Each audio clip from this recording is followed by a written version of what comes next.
Chairman గారు సభని order పెట్టే ప్రయత్నం మీరు చేస్తున్నప్పుడు సభ్యులు చాలా ఖచ్చితంగా నియమ నిబంధనల ప్రకారం మనం ఏ విధంగా పనిచేసుకుంటామో తెలియాలి అధ్యక్ష. ఒకసారి మీరు తిరస్కరించిన తర్వాత ఒక సెషన్ లో మళ్ళీ అదే అంశం పైన వాళ్ళు ఎట్లా ప్రస్తావిస్తారు అధ్యక్ష? రూల్ 64 చూడమనండి, రూల్ 64 చూడమనండి. మీరు పాయింట్ ఆఫ్ ఆర్డర్ అధ్యక్ష, అది కరెక్ట్ కాదు కదా.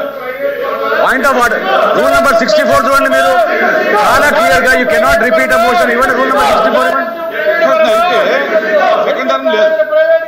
You cannot in the same session you cannot bring the same motion again. ఒకసారి దాన్ని డిస్కస్ చేస్తే మళ్ళీ వాయిదా తీర్మానం ఇవ్వడం లేదు. కానీ వాయిదా తీర్మానం అనేది మనం తిరస్కరించిన తర్వాత చైర్మన్ గారు వాయిదా తీర్మానం ఒక్కసారి మీరు తిరస్కరించిన తర్వాత ఇంకోసారి రాకూడదు సెషన్ లో ఆ అంశం పైన వారెట్లా ఎట్లండి? రూల్ నెంబర్ 64 చూడండి. మీరు యాక్షన్ తీసుకోవాలి. మీరు అట్లా వదిలేస్తే ఎట్లా? మీరు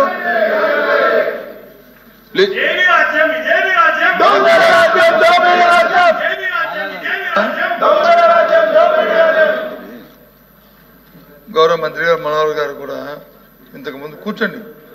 ఇంతకుముందు ఆయన కూడా స్పీకర్ చేశారు, రూల్ కూడా చెప్పారు 264. దానికి ముందు కూడా ఆలోచన చేసుకోవాలి. మన సాంప్రదాయాలు మన కన్వెన్షన్స్ ఏ విధంగా ఉన్నాయి. బీఎస్సీలో నిర్ణయం తీసుకున్న తర్వాత బీఎస్సీని దాన్ని డివైడ్ అయ్యి దాని నుంచి బిజినెస్ తేకుండా కూర్చోమ్మా నీకు ఇస్తారు తర్వాత తేకుండా మరి ఏ విధంగా వాళ్ళు అయ్యారని అధ్యక్ష? దానికి రూల్ లేదా మన రూల్ బుక్లో చెప్పంటారా? దాన్ని ఏ విధంగా వచ్చారు? అది తప్పు కదా అధ్యక్ష. అందుకు కాబట్టి దయచేసి ముందు ఏదైతే మా డిమాండ్ ఉందో బీఎస్సీలో ఏదైతే మనం అంగీకరించామో ఆ డిబేట్ని జరిగి తీరాలి అనేది మా డిమాండ్. ఎందుకంటే ఇది ప్రజల సమస్య, ఇది ప్రజల సమస్య, ఇది ఒకరికో రాజకీయమైన సమస్య కాదు. కోట్లాది మంది ప్రజల తాలూకు ఇస్తున్న ప్రజా ఆరోగ్యానికి సంబంధించిన సమస్య. వాళ్ళందరూ ఎంత ఇబ్బంది పడుతున్నారో ఈ సమస్య. కాబట్టి జరగాలి డిబేట్, జరగాలి. మీరు తీసుకున్న నిర్ణయం ప్రజా వ్యతిరేకంగా ఉండి రద్దవ్వాలి. అప్పుడే ముందుకెళ్తాం. అంతేగాని మాకు ఇంకో దురుద్దేశం లేదు. చైర్మన్ గారు అధ్యక్ష మెడికల్ కాలేజెస్ ఇష్యూ మీద షార్ట్ డిస్కషన్ ఒప్పుకోవడం జరిగింది. బిజినెస్ అడ్వైజరీ కమిటీలో కూడా ఓకే చేశాము. కానీ group A group B ministers ఉండటం వల్ల కొద్ది క్లాష్ వచ్చింది. దాని గురించి ఈరోజు కన్ఫర్మ్ చేస్తామని కూడా ఆ రోజు చెప్పారు.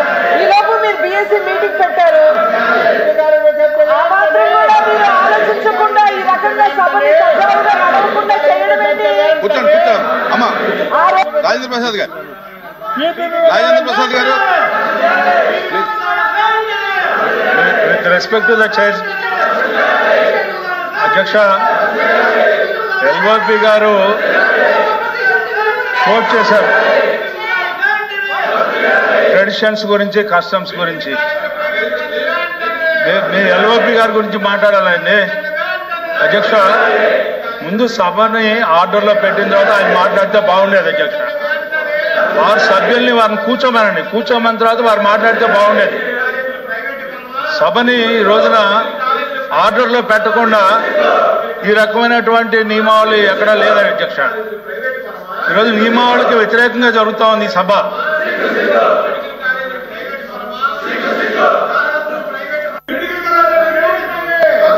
చైర్మన్ గారు సభని ఆర్డర్ పెట్టే ప్రయత్నం మీరు చేస్తున్నప్పుడు సభ్యులు చాలా ఖచ్చితంగా నియమ నిబంధనల ప్రకారం మనం ఏ విధంగా పనిచేసుకుంటామో తెలియాలి అధ్యక్ష. ఒకసారి మీరు తిరస్కరించిన తర్వాత ఒక సెషన్ లో మళ్ళీ అదే అంశం పైన వాళ్ళు ఎట్లా ప్రస్తావిస్తారు అధ్యక్ష?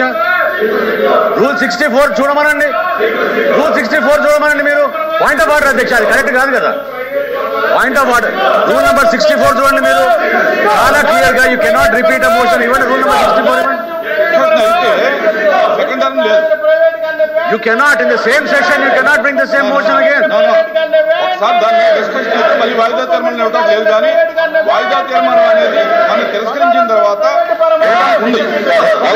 చైర్మన్ గారు, వాయిదా తీర్మానం ఒక్కసారి మీరు తిరస్కరించిన తర్వాత ఇంకోసారి రాకూడదు సెషన్ లో ఆ అంశం పైన వారు ఎట్లండి. రూల్ నెంబర్ 64 చూడండి. మీరు యాక్షన్ తీసుకోవాలి. మీరు ఎట్లా వదిలేస్తే ఎట్లా? మీరు ప్లీజ్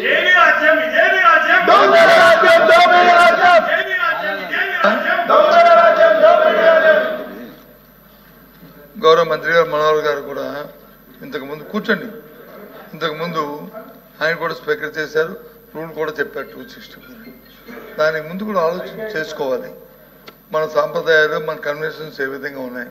బీఎస్సీలో నిర్ణయం తీసుకున్న తర్వాత బీఎస్సీని దాన్ని డివైడ్ అయ్యి దాని నుంచి బిజినెస్ తేకుండా కూర్చోమ్మా నీకు ఇస్తారు తర్వాత తేకుండా మరి ఏ విధంగా వాళ్ళు అయ్యారని అధ్యక్ష, దానికి రూల్ లేదా మన రూల్ బుక్లో చెప్పంటారా? దాన్ని ఏ విధంగా వచ్చారు? అది తప్పు కదా చూసా.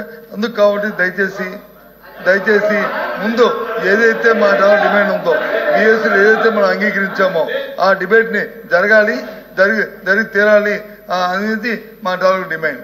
ఎందుకంటే ఇది ప్రజల సమస్య, ఇది ప్రజల సమస్య, ఇది ఒకరికో రాజకీయమైన సమస్య కాదు. కోట్లాది మంది ప్రజల తాలూకు ఇస్తున్న ప్రజా ఆరోగ్యానికి సంబంధించిన సమస్య. వాళ్ళందరూ ఎంత ఇబ్బంది పడుతున్నారో ఈ సమస్య. కాబట్టి జరగాలి, డిబేట్ జరగాలి. మీరు తీసుకున్న నిర్ణయం ప్రజా వ్యతిరేకంగా రద్దవ్వాలి. అప్పుడే ముందుకెళ్తాం. అంతేగాని మాకు ఇంకో దురుద్దేశం లేదు. చైర్మన్ గారు, అధ్యక్ష మెడికల్ కాలేజెస్ ఇష్యూ మీద షార్ట్ డిస్కషన్ ఒప్పుకోవడం జరిగింది. బిజినెస్ అడ్వైజరీ కమిటీలో కూడా ఓకే చేశాము. కానీ group A group B ministers ఉండటం వల్ల కొద్ది క్లాష్ వచ్చింది. దాని గురించి ఈరోజు కన్ఫర్మ్ చేస్తామని కూడా ఆ రోజు చెప్పాము. ఈ లోపు మీరు బీఎస్సీ మీటింగ్ పెట్టారు. ఆ మాత్రం కూడా మీరు ఆలోచించకుండా ఈ రకంగా సభని సజావుగా నడవకుండా చేయడం ఏంటి? కూర్చోండి అమ్మా. రాజేంద్ర ప్రసాద్ గారు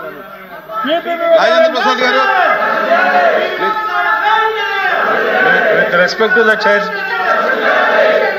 అధ్యక్ష, ఎల్ఓపి గారు కోట్ చేశారు ట్రెడిషన్స్ గురించి, కస్టమ్స్ గురించి. మీ ఎల్ఓపి గారి గురించి మాట్లాడాలండి అధ్యక్ష. ముందు సభని ఆర్డర్లో పెట్టిన తర్వాత ఆయన మాట్లాడితే బాగుండేది అధ్యక్ష. వారి సభ్యుల్ని వారిని కూర్చోమన్న తర్వాత వారు మాట్లాడితే బాగుండేది. సభని ఈ రోజున ఆర్డర్లో పెట్టకుండా ఈ రకమైనటువంటి నియమావళి ఎక్కడా లేదా అధ్యక్ష. ఈరోజు నియమావళికి వ్యతిరేకంగా జరుగుతూ ఉంది ఈ సభ.